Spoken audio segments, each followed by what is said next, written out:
There's a number that's been sitting quietly in financial circles for the past 2 years. $114 trillion. Not a projection, not a goal, a target. And this week, the organization that controls the plumbing of American finance just announced the date they flipped the switch. You're watching Coin Crusader, and what's about to happen in less than 2 weeks could rewrite the rules of how every major asset on Earth gets transferred. The DTCC, the Depository Trust and Clearing Corporation, is not a name most crypto investors bring up at dinner, but they should. This is the institution that settles roughly $4 quadrillion annually and holds custody over approximately 15 trillion in securities. Every stock trade, every bond settlement, every broker transaction that moves through U.S. markets, the DTCC touches it. And they just confirmed a soft launch date of July 13th for their tokenization service. This isn't a concept paper. It isn't a white paper dropped at a conference. It's a scheduled event with real securities, real participants, and at least 2 separate blockchains operating simultaneously to demonstrate interoperability.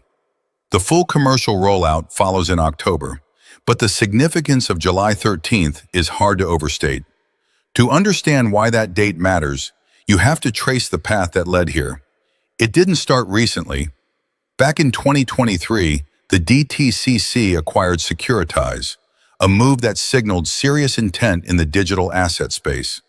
That was followed by the Digital Asset Launchpad in October 2024, then Composer X in early 2025, then what they called the Great Collateral Experiment in April of 2025. Each step was deliberate. Each step was building infrastructure. Then in December 2025, the SEC granted the DTC a no-action letter, essentially regulatory cover to move forward with tokenizing real-world U.S. assets. That single approval changed the legal landscape. And this year, they've convened over 50 financial firms in an industry working group specifically designed to coordinate digital asset adoption across the ecosystem. Collaborations with Stellar, Canton, and Chainlink have already been announced. The groundwork is laid. But here's the part most people are missing. The DTCC executive describing the July event used the phrase, crawl, walk, run. That's not casual language. Brad Garlinghouse used that exact framework when discussing Ripple's on-chain payment trajectory. The DTCC is now using it to describe their own rollout. July 13th is the walk. October is when they start to run. And once the DTCC is running, the rest of the industry doesn't have a reason to wait. Think about what happens to the competitive dynamics the moment the largest post-trade infrastructure in the United States officially tokenizes its first real-world securities. Every major bank, every custodian, every exchange watching from the sideline has to make a decision. It's the same logic that plays out when any dominant institution moves first. Once one major player commits publicly, the rest can't afford to fall behind. The dominoes don't just fall, they accelerate. Now, zoom out for a moment. The Bitwise CEO recently made a point worth sitting with.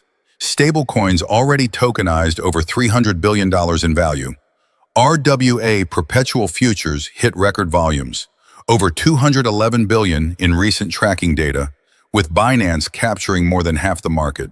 These are not fringe metrics. The market is moving. But even with all of that momentum, we're still talking about a rounding error compared to the $114 trillion in traditional assets that the DTCC is positioning to bring on-chain over time. The speed of this transition is what's disorienting even to veterans in this space. In 2025, tokenized RWA markets were sitting below $10 billion. They crossed $30 billion faster than almost anyone projected. The next milestone, $100 billion, is the point at which even mainstream financial media won't be able to look away. And the $1 trillion threshold? That's not a fantasy. Given the trajectory and the institutional weight now pushing behind it, that threshold becomes a matter of timing, not possibility. Ripple sits directly in the middle of this picture. They were invited to a closed-door institutional finance panel in Monaco, agenda focused on T+0 settlement and RWA tokenization described internally as a $300 trillion opportunity. Ripple's SVP of Trading and Markets was in that room. That's not a coincidence. This isn't about name recognition. When the BIS meets, when the IMF publishes on digital assets, when the World Economic Forum addresses cross-border payments, Ripple keeps appearing, not occasionally, consistently. And that pattern reflects something structural. Ripple's infrastructure is designed for exactly the settlement and liquidity layer that tokenized assets require. When the DTCC tokenizes securities and needs to move them across borders, settle instantly, and access deep liquidity, those are the use cases that XRP and the XRP ledger were built for. July 13th isn't an XRP story on the surface, but underneath it, the architecture being built points in one direction. That said, anyone expecting July 13th to trigger an overnight price explosion is missing how institutional adoption actually works.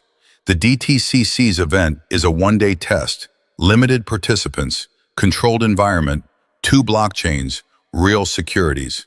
It is deliberately constrained. The people running this process are operating at a pace they describe themselves as moving faster than they're comfortable with from a legal perspective. That's the real signal. This isn't being held back by ambition. It's being managed carefully because the stakes are $114 trillion. The running phase isn't here yet. October is when the commercial service opens. But the crawl is finished. The walk starts in 15 days. And the institutions watching from the sidelines, the ones that have been hedging, delaying, waiting for someone else to go first, they just got their signal. The real question isn't whether tokenization is coming.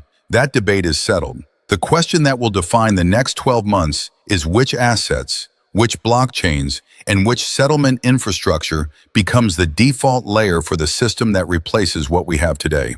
The DTCC is choosing that layer right now, and the names they're working with aren't random.